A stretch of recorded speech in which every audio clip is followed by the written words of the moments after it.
तमिलनाडु के chief minister M.K Stalin ने आज चेन्नई में स्टेट एजुकेशन पॉलिसी जारी कर दी। इस मौके पर उन्होंने वाज़ेह अल्फाज में कहा कि रियासत 3 ज़बानों के फॉर्मूले को मुस्तरद करते हुए सिर्फ 2 ज़बानों तमिल और अंग्रेजी को तालीम का हिस्सा बनाए रखेगी। वज़ीर आला ने कहा कि रियासती स्कूलों में तालीम की ये पॉलिसी तमिलनाडु की नफरादियत को मद्देनज़र रखते हुए तैयार की गई है, जिसका मकसद तलबा को एक वाज़े विजन के साथ मुस्तकबिल के लिए तैयार करना है। तकरीब में रियासती वज़ीर तालीम महेश ने कहा, मरकजी हुकूमत नेशनल एजुकेशन पॉलिसी के तहत 3 ज़बानों के फार्मूले पर जोर दे रही है, लेकिन हम इसे कबूल करने के हक़ में नहीं हैं।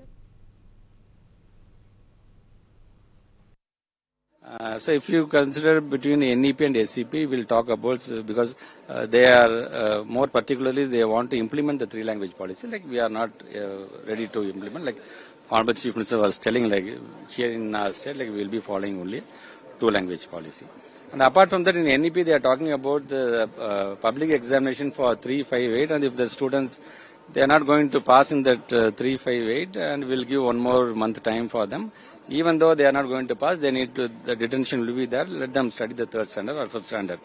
So that we are not going to follow here, because as we all know, like based on the RT Act, like 1st standard to 8th standard is all pass. Even though it is all pass, without any compromise in the quality of the education.